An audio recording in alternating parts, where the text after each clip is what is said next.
الذي أرسل إلى الناس كافة بشيرا ونذيرا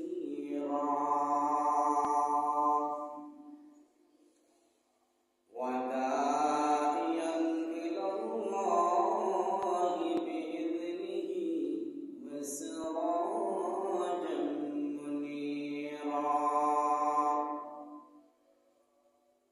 أما بعد فقد قال الله تعالى في كلامه المجيد وفي فرقان الحميد: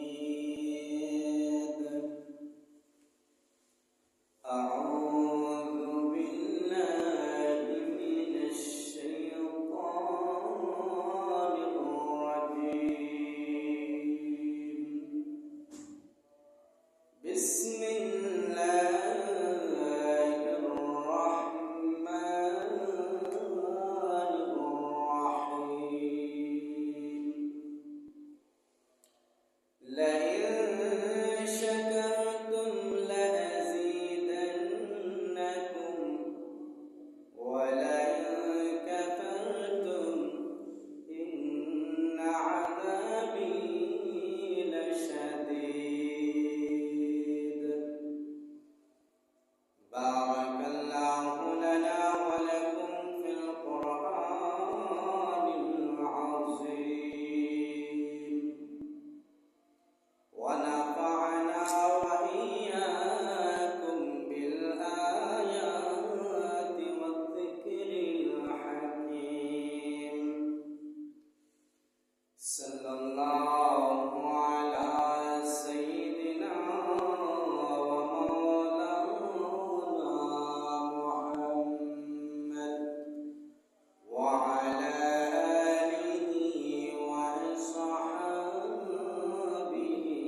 وسلم. صلى الله على سيدنا ومولانا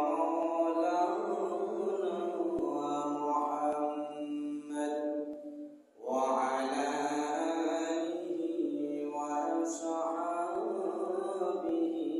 وسلم. بلغ العلا بكماله كشف الدجى بجماله حسنت جميع خصاله. صلوا عليه وآله. لا إله إلا الله. لا إله مسلم فکر عقبہ پر پچھلی شب میں اٹھا کر. مسلم فکر عقبہ پر پچھلی شب میں اٹھا کر. پیش مولا سجدہ کر پڑھا لا الہ الا اللہ. لا الہ الا اللہ. لا الہ الا اللہ. لا الہ الا اللہ. لا الہ الا اللہ. لا إله إلا الله محمد رسول الله. আমরা সকলে বলি সাল্লাল্লাহু আলাইহি ওয়াসাল্লাম। আলহামদুলিল্লাহ। সম্মানিত মুসল্লি কেরাম, আমার প্রাণ প্রিয় যুবক ভাইরা, ছোট ছোট মাসুম বেগুনা বাচ্চারা, বাড়ি করে অবস্থানরত আমার সম্মানিত মা ও বোনেরা, আমি সর্বপ্রথম শুকরিয়া আদায় করছি যে আল্লাহ পাক রব্বুল আলামিন আপনাদেরকে এবং আমাকে পবিত্র জুমাতে আগে আগে আসবার এবং বসবার তৌফিক দিয়েছেন। এই জন্য আমরা একবার শুকরিয়া আদায় করি, সকলে বলি আলহামদুলিল্লাহ। আল্লাহ তাআলা আমাদেরকে তৌফিক দিয়েছেন, এই জন্য আল্লাহর শুকরিয়া আদায় করেছি। আমি আপনাদের সামনে পবিত্র কোরআন থেকে একটি আয়াতের অংশ তেলাওয়াত করেছি। যদি আল্লাহ পাক রব্বুল আলামিন আমাকে তৌফিক দান করেন, তাহলে আমি আপনাদের সামনে কিছু কথাবার্তা বলবো। মা তৌফিক ইল্লা বিল্লাহ। আমি যেন আমলের নিয়তে বলতে পারি, আপনারা যেন আমলের নিয়তে শুনতে পারেন, উভয়কে যেন আল্লাহ তাআলা তৌফিক দেন। এই জন্য আমরা একবার বলি আমিন। আজকের যে আলোচনার বিষয়, সেই আলোচনার নাম হলো নিয়ামতের প্রাসঙ্গিক কিছু আলোচনা করব, যদি আল্লাহ আমাদের তৌফিক দেন। আল্লাহ তাআলা যত নিয়ামত দিয়েছেন, যত ধরনের নিয়ামত আল্লাহ তাআলা আমাদেরকে দিয়েছেন, প্রত্যেকটা নিয়ামতের শুকরিয়া আদায় করা আমাদের উপর ওয়াজিব। যত নিয়ামত দিয়েছেন, এক এক ধরনের নিয়ামতের শুকর এক এক ধরনের হবে। আল্লাহ তাআলা আমাদেরকে জান দিয়েছেন, জানের নিয়ামতের শুকর এক এক ধরনের হবে। মাল দিয়েছেন, মালের শুকরের নিয়ামত এক এক ধরনের হবে। আল্লাহ তাআলা আমাদেরকে জ্ঞান বুদ্ধি দিয়েছেন, সেই জ্ঞান বুদ্ধির নিয়ামতের শুকরও এক এক ধরনের হবে। এই জন্য আল্লাহ তাআলা যত প্রকারের যত ধরনের নিয়ামত দিয়েছেন, প্রত্যেকটা নিয়ামতের শুকরিয়া আদায় করা আমাদের উপর ওয়াজিব। আল্লাহ তাআলা কোন কথা, কোন হুকুম যেগুলা সরাসরি বলেছেন, যেই কথাগুলো আমাদের উপর ওয়াজিব হয়ে যায়, আবার কোন ক্ষেত্রে ফরজ হয়ে যায়। এই জন্য সকল ধরনের নিয়ামতের শুকরিয়া আদায় করতে হবে। তৎকালীন যুগে ইহুদি সম্প্রদায়ের দিকে লক্ষ্য করে, ইহুদি সম্প্রদায়ের দিকে উদ্দেশ্য করে আল্লাহ তাআলা বলেন, ইয়া বনী ইসরাঈল আযকুরু নি'মাতি আল্লাতী আন'আমতু আলাইকুম। আল্লাহ রাব্বুল আলামিন ডাক দিয়া বলেন, হে বনী ইসরাঈল, অর্থাৎ ইহুদিরা, হে ইহুদিরা, আমি আল্লাহ তোমাদেরকে যত ধরনের নিয়ামত দিয়েছি, সেই নিয়ামতের কথা তোমরা স্মরণ করো, অর্থাৎ সেই নিয়ামতের শুকরিয়া আদায় করো। চিল্লায়া বলেন সুবহানাল্লাহ। এই আয়াতের হুকুম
সুস্থতা থাকা যে কত বড় নিয়ামত, অসুস্থ হইলে বোঝা যায় সুস্থতা কি কদর। এইরকম ভাবে আল্লাহ তাআলা আমাদের শরীরের মধ্যে যে অঙ্গ প্রত্যঙ্গগুলো সৃষ্টি করেছেন, এই এক একটা অঙ্গ প্রত্যঙ্গ নিয়ে চিন্তা করলে আল্লাহর কুদরত খুঁজে পাওয়া যাবে। চিল্লায়া বলেন সুবহানাল্লাহ। আল্লাহ রাব্বুল আলামিন আমাদের শরীরের মধ্যে যে অঙ্গগুলো দিয়েছে, একটা অরিজিনাল অঙ্গ এই পৃথিবীতে যে বিক্রি করে ফেলা হয়, এরপরে একটা অরিজিনাল অঙ্গ পাওয়া যাবে না। ঠিক না ঠিক?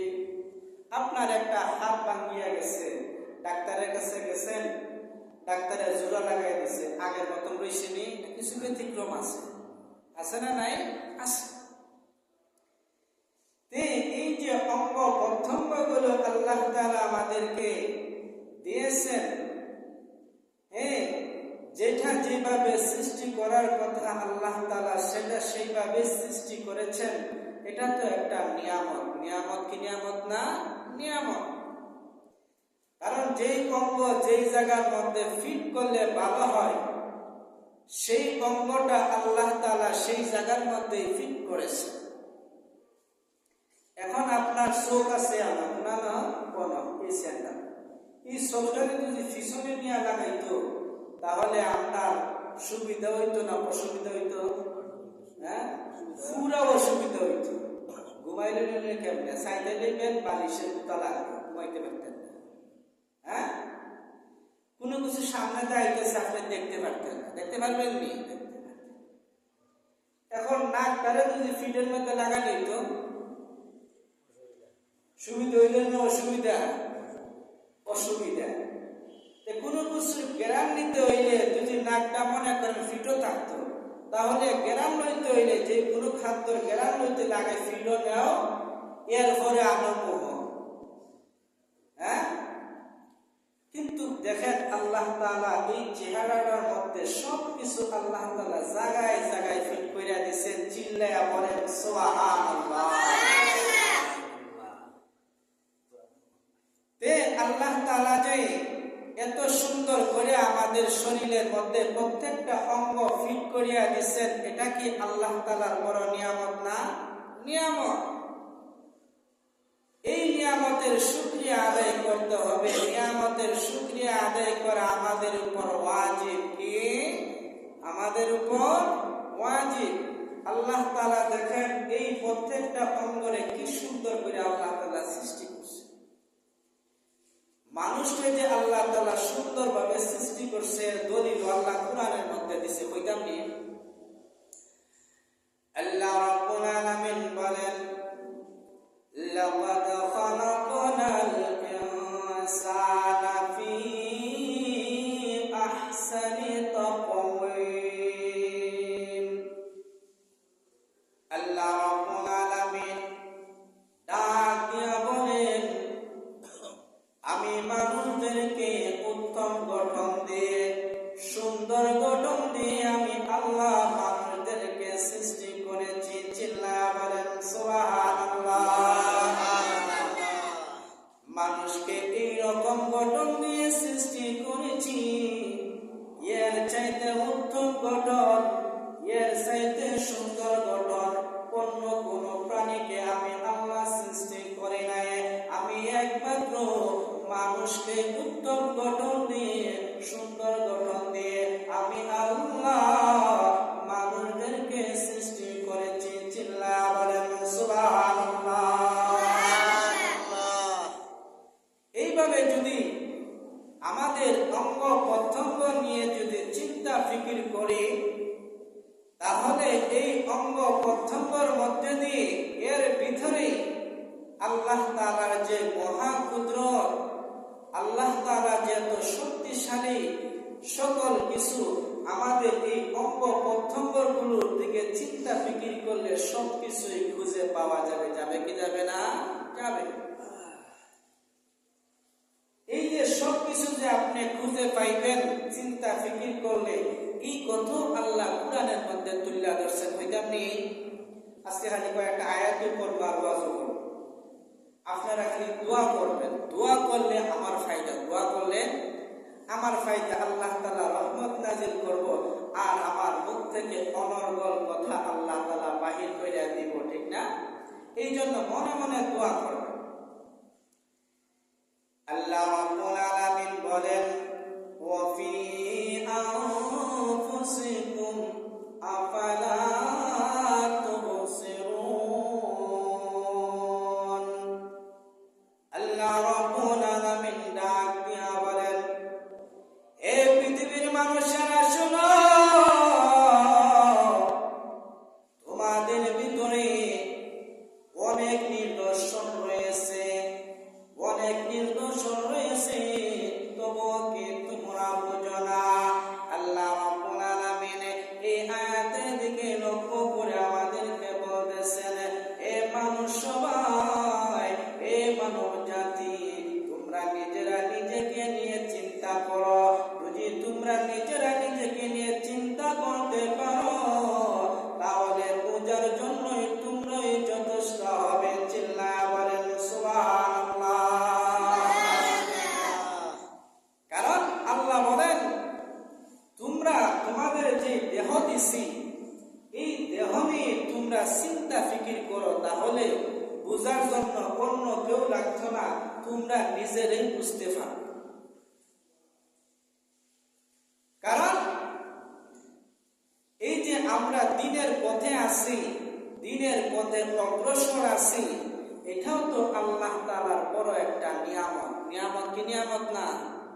দিনের পথে থাকা এটা আল্লাহ তাআলার বড় একটা নিয়ামত। কিন্তু যারা বেঈমান কাফের, তারা কি দিনের পথে না দুনিয়ার পথে? হ্যাঁ, দুনিয়ার পথে। আমাদেরকে আল্লাহ তাআলা দিনের পথে অগ্রসর রেখেছেন, এটাও কিন্তু আল্লাহ তাআলার বড় একটা নিয়ামত। অনেক জ্ঞানী গুণীরাও আছে মুসলমানদের মধ্যে, এরা দেখবেন দুনিয়ার লাইনে খুব ভালো বুঝে, কি দুনিয়ার লাইনে খুব ভালো বুঝে, কিন্তু দ্বীনি লাইনে বুঝে না, পরকালের লাইনটা বুঝে না। কিন্তু তাদের থেকে তো আল্লাহ তাআলা আমাদেরকে অনেক ভালো রাখছে, রাখছে কি রাখছে না? অনেক ভালো রাখছে। এটাও আল্লাহ তাআলার বড় একটা নিয়ামত। আমাকে আপনাকে আল্লাহ তাআলা মেধা দিছে, বুদ্ধি দিছে। মেধা যদি না থাকতো, কোনটা কোন কাজ কেমনে করা লাগবো এটা কি জানা বলেনি? এই যে বুদ্ধি দিছে, জ্ঞান দিছে, এটাও আল্লাহ তাআলার বড় একটা নিয়ামত। এই জন্য শুধু টাকা পয়সা ধন দৌলত এটার নাম নিয়ামত না, হ্যাঁ এটাও নিয়ামত, কিন্তু এর বাহিরে যে আল্লাহ তাআলার কত নিয়ামত ভোগ করতেছি, সেটাকে আমরা নিয়ামতই মনে করি না, মনে করিনি। অঙ্গগুলা বালা আছে, এটার দামই দিতেছি না, দাম দিলাম নি, দাম দিলাম না। একটা অঙ্গ নষ্ট হয়ে যাক, বুঝবেন এই অঙ্গটার কতটুকু দাম ছিল। তাহলে আল্লাহ তাআলা শরীরের মধ্যে যে অঙ্গগুলা দিয়েছে, এই অঙ্গগুলার নিয়ামত যদি আদায় করি, কিয়ামত দিয়ে যে বের করো, নিয়ামতের শুকরিয়া আদায় করে শেষ করা যায় না। আল্লাহ তাআলা এই পরিমাণ নিয়ামত আপনারে আমারে দিছে। আল্লাহ তাআলা নিয়ামতের কথা আপনি গণনা করে লিখে শেষ করতে পারবেন। আল্লাহ তাআলা চ্যালেঞ্জও দিছে যে তোমরা আমার নিয়ামতের কথা গণনা করে লিখে শেষ করতে পারবে। আল্লাহ রাব্বুল আলামিন এই পৃথিবীর মানুষদেরকে ডাক দিয়া বলেন, এই পৃথিবীর মানুষেরা শোনো, এই পৃথিবীর মধ্যে যত গাছপালা আছে, সকল গাছপালাকে যদি কলম বানানো হয়, সাগর মহাসাগরের পানিকে যদি কালি বানানো হয়, এই পৃথিবীর মধ্যে যত পানি আছে, সকল পানিকে যদি কালি বানানো হয়, আর যত গাছগুলো আছে সকল গাছকে মিলিয়ে যদি কলম বানানো হয়, এরপরে যদি তোমরা আমার নিয়ামতের কথা লিখতে শুরু করবে, লিখতে লিখতে কলম শেষ হয়ে যাবে, লিখতে লিখতে কালি শেষ হয়ে যাবে, এরপরও আমার নিয়ামতের কথা লেখা শেষ হবে না। এখন চিন্তা করছেন এই পৃথিবীর মধ্যে একটা গাছপালা কম আছে, হ্যাঁ? কিন্তু আল্লাহ তাআলা চ্যালেঞ্জ দিয়ে বলছে যে এই পৃথিবীর মধ্যে যত গাছপালা আছে সকল গাছপালারে যদি কলম বানানো হয়, আর সাগর মহাসাগর যত পানি আছে সকল পানিকে যদি কালি বানানো হয়, আর এই কালি দিয়ে যদি লিখতে শুরু করা হয়, লিখতে লিখতে কলম শেষ হয়ে যাবে, লিখতে লিখতে কালি শেষ হয়ে যাবে, এরপর আল্লাহ তাআলার নিয়ামতের কথা লেখা শেষ হবে না। চিল্লায়া বলেন সুবহানাল্লাহ।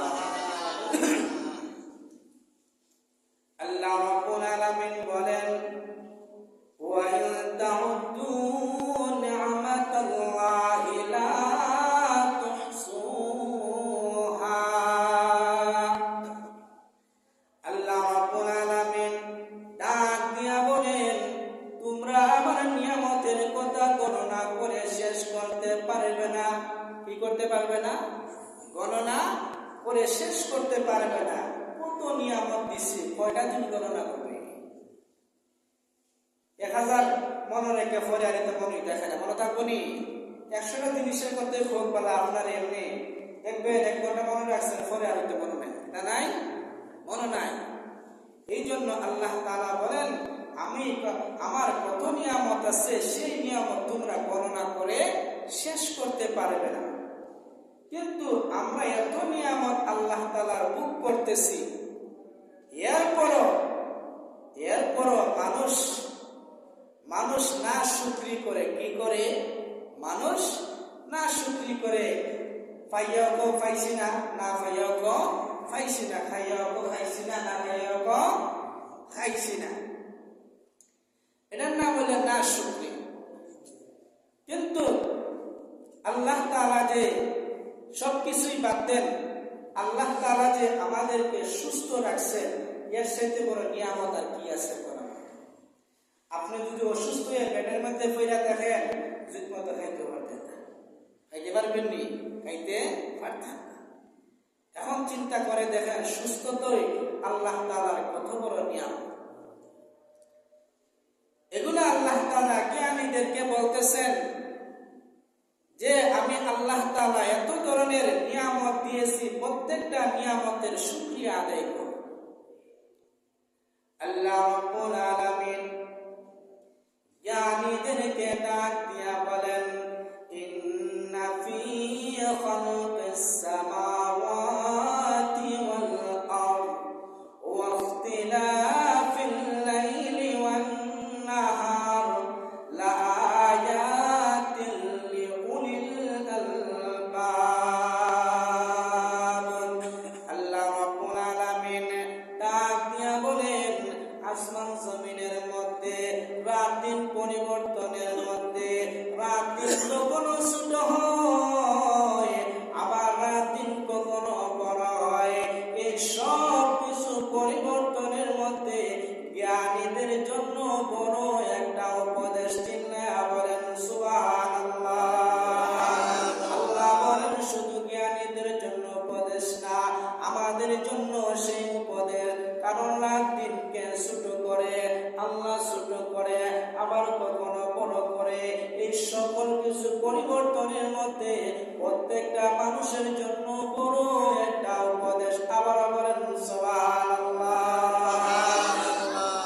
এই জন্য কবিতার আরবি ভাষায় বলেন, ওয়া ফি কুল্লি শাইইন শাহিদ আলা আন্নাহু ওয়াহিদ।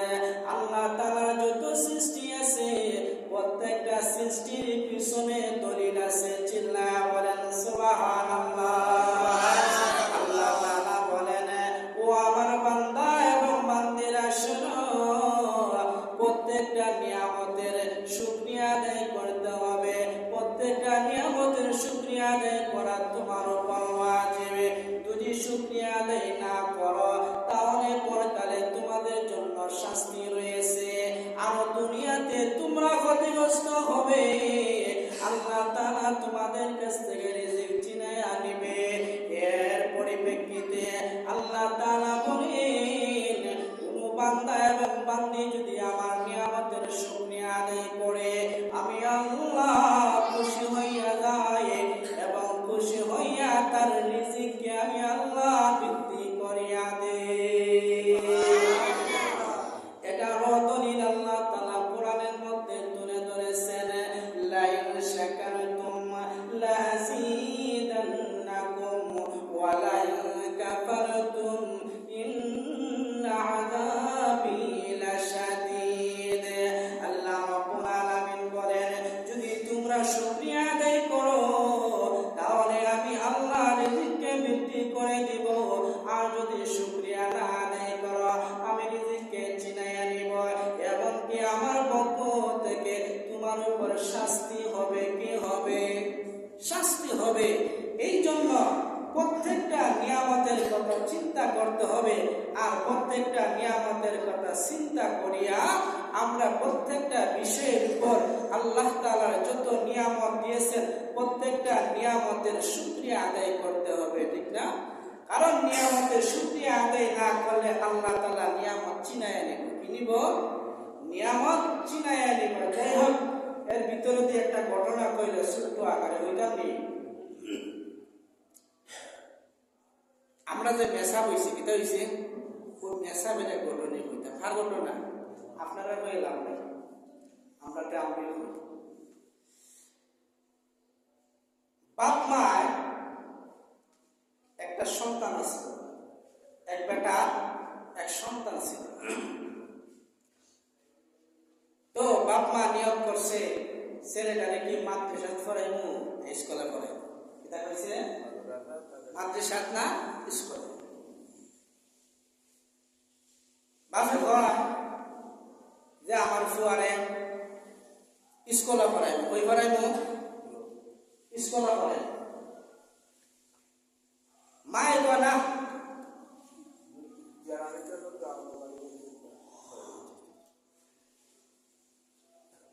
তো মায়ে কয় না আমার ছেলেরে মাদ্রাসা পড়াইবো, কই পড়াইবো? কথা বুঝেন? মাদ্রাসা পড়াইবো। কারণ বাপের অত খেয়াল নাই যে মাদ্রাসা পড়ায়। তো মায়ে যেহেতু কইছে যে ছেলেরে মাদ্রাসা পড়াইবো, বাপে ওইটা কয় কিন্তু ভাত খাইতে পারতো না, মাদ্রাসা পড়াইবো। এটা খাইতে পারতো না, ভাত খাইতে পারতো না। মা ওইটা বাপরে কয়, ও আমার ছেলে ভাত খাইতে পারো আর নাই পারো, আমার ছেলে যদি বাঁচিয়া থাকে আর আমি যে এই অবস্থায় মারা যাই তাহলে আমার জানাজাটা কমপক্ষে আমার সন্তানে দিতে পারবো। দিতে পারবো? সন্তানে দিতে পারবো। নিজের সন্তানে জানাজা দিলে যেই ফায়দা অন্য বেটা দিলে এই ফায়দা নাই। কথা বুঝেন? বাপের খেয়াল স্কুলে দিত, মার খেয়াল মাদ্রাসায়। তো অনেক সময় দেখেন জামাই আবার বউর কথা রাখা লাগে, না রাখলে বউ আবার গুসা করি না। এটা করিলা আপনারা বইতে গুসা করেন? এই গুরুঙ্গা মনে নাই, হ্যাঁ এটা কইয়ে না, এরা ফোন গোয়া দেব না, আমারও খালি বন্ধ করবো, আপনার বন্ধ করবো। এরা বালা, এটা বালা। তো মায় দুজনে যখন পরামর্শ করে আমার মাদ্রাসা ভর্তি করছে। ছোট বাচ্চা পড়তে পড়তে এখন বেটা বড় হয়ে গেছে। কি হয়ে গেছে? বড় হয়ে গেছে। দেওয়ার মাদ্রাসা পড়ে। কোন মাদ্রাসা? দেওয়ার বারো। তখন পড়ালেখা শেষ, মাওলানা হয়ে গেছে। কি হয়ে গেছে? মাওলানা হয়ে গেছে। তো আগে তো বাবা মোবাইলের যুগ আসতো না, মোবাইলের যুগ আসতো নি যে ফোন দিয়ে বইতে মামা আইতেছি, এটা সুযোগ নাই। এখন তো 3 বার 4 বার ফোনে মাথা লাগে। মাথা লাগে কি লাগে না? আপনারটা বাদ দিয়ে আমি আমারটাই করি। প্রতিদিন 2 বার 3 বার ধরে কথা বলুন লাগে। কি বলুন লাগে? আর যারা বিদেশে আছে সারাদিন তো মাশাআল্লাহ, এরা কথা না বলে বিদেশে না করতে ভালো লাগে না, বাড়িতে বেরিয়েও ভালো লাগে না। লাগে কি? লাগে না? আরে যারা বিদেশি এরা হইতে পারে, আপনারা কি বুঝবেন? নতুন বউরে ওরা বলে মানতে হইতে থাকে। যারা নতুন বিয়া করে বিদেশে যাবে এর আগে দেখবেন বিদেশে যাইতে ভালো লাগে না, ভালো লাগে না? দিতে ভালো লাগে না। তো শুধু একটা চিঠি লিখছে যে আম্মা অমুক তারিখে আমি বাংলাদেশ আইব, ধরেন বাংলাদেশ আইব, অমুক তারিখ হয়েছে, তারিখ হওয়ার পরে মাই বাপরে কইতেছে যে আজকে তো আমার ফুত আইব, কি তাইব আমার ফুয়া যাও তারে গিয়া এই স্টেশন থেকে তারে নিয়ে আসা। তো বাপে গেছে সন্তানকে আনার জন্য। তো সন্তান অতদিন মাদ্রাসা পড়ালেখা করছে, তার তো বিছনা আছে, আছে না আছে, বই টই মাথা মাথা আছে না, কিন্তু হয়ে গেছে মনে হয় 2 গাঁটি হয়ে গেছে, 3 গাঁটি হয়ে গেছে। ফুতে 1 গাঁটি লইছে, বাপে 2 গাঁটি লইছে, লইয়া আইতেছে। তো আলিম মানুষ তো এখন আগে আগে আইতেছে, বেটা বাপ পিছনে কিছু করে আয়া দেখে, পিছনে ছায়া দেখে বাপরে তো দেখা যায় না, দেখা হয় না, বাপরে দেখা যায়। হঠাৎ ছায়া দেখে বাপে পেশাব করতে বসে, কি করতে বসে, তাও পেশাব করতে বসে এইদিকে, কোন দিকে, পশ্চিমে। আচ্ছা কোনছে পশ্চিমে, কিতা পেশাব করে আমরা মুসলমানের লাগে যাই দিই। কখন এই আলিম হুজুর চিন্তা করে দেখছে আমি মাত্র পড়ালেখা শেষ করে আইলাম, আমার সামনে আমার আব্বা পশ্চিমে পেশাব করবো, এটা আমি মানতাম না, এটা আমি মানতাম না। আর আমার বাপ না যা চাই পশ্চিমে পেশাব করা, এটা আমি মানতাম না, কারণ আমি একজন মেশা। দাঁড়িয়ে করতেছে আব্বা পশ্চিমটা কি একটু ঘুরে ফেলে, কিতা ফেলে একটু ঘুরে ফেলে। তো বেটা ঘুরছে, কেমন ঘুরা ঘুরছে, ডাইরেক্ট কি দিকে হয়ে গেছে, কোন দিকে, ফুট দিকে হয়ে গেছে, ফুট দিকে হয়েছে। আর মনে মনে কইতেছে আগেই বসলাম রে মাদ্রাসা পড়াইতাম না, কিতা কইছিল, আগেই বসলাম মাদ্রাসা পড়াইতাম না। তো এইদিকে তো পেশাব করা জায়েজ না, কইতেছে আব্বা একবার আপনি তো বেশি ঘুরে লাগছে, এইদিকে তো জায়েজ না, অন্য দিকে ঘুরে লাগ। তো বেটা ঘুরতে গিয়া দক্ষিণ দিকে ঘুরছে, কিন্তু গিয়ে পেশাব করে আর দক্ষিণ দিকে ঘুরছে, কথা বুঝেননি? দক্ষিণ দিক থেকে এমন বাতাস আইছে, তখন বাতাস আইলে কোন পেশাব কি সিটটা উঠে আইতো না, এদিকে আইতো না, আইব। কিন্তু দক্ষিণে তো জায়েজ না জায়েজের কোনো ফতোয়া নাই, কিতা নাই, এদিকে পেশাব করা জায়েজ আছে, কিন্তু বাতাসের লাগি তো আজকে জায়েজ নাই, বাতাসের লাগি আজকে জায়েজ। মানে আব্বারে কইতেছে বা এইদিকে তো পেশাব করা জায়েজ আসলো, আজকের লাগি জায়েজ না, কি নাই, আজকের লাগি জায়েজ নাই। বেটা তো গুসাই ভিতরে ভিতরে ফাটি যেতেছে, এটা করতেছে ফাটি যেতেছে, ওই সাপ পাতে ঘুরে না। তখন 3 দিকে পেশাব করার পরে এই বুড়া বেটার ঢোলের মধ্যে আর কি পেশাব থাকেনি, হ্যাঁ আর থাকেনি না, টপটপায় যাওয়া পরে ফেলে দিয়েছে।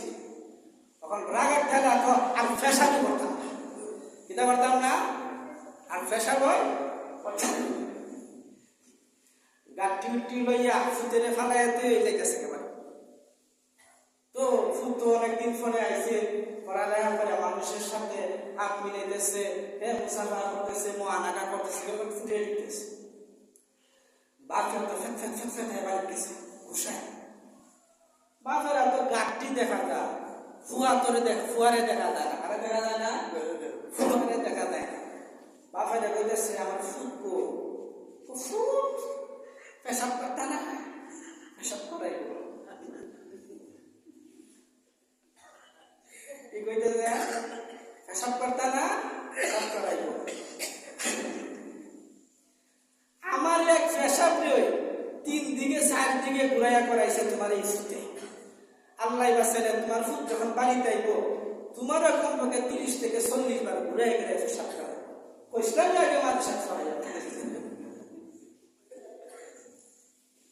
আচ্ছা কনিরা তার মাদ্রাসার ফরার দোষ না বেটার দোষ, হ্যাঁ কত একটু নাম্বার আছিল আবার শেষ করে দিলাম। যাই হোক, তো কিছু কিছু মানুষের বুঝের সমস্যা আছে। হুজুরে বলতে যখন এক কথা কয় হুজুরে কইলি হইব নাকি, এটা কয় হুজুরে কইলি হইব নাকি। যাই হোক, সময় শেষ হয়ে গেছে। যা কিছু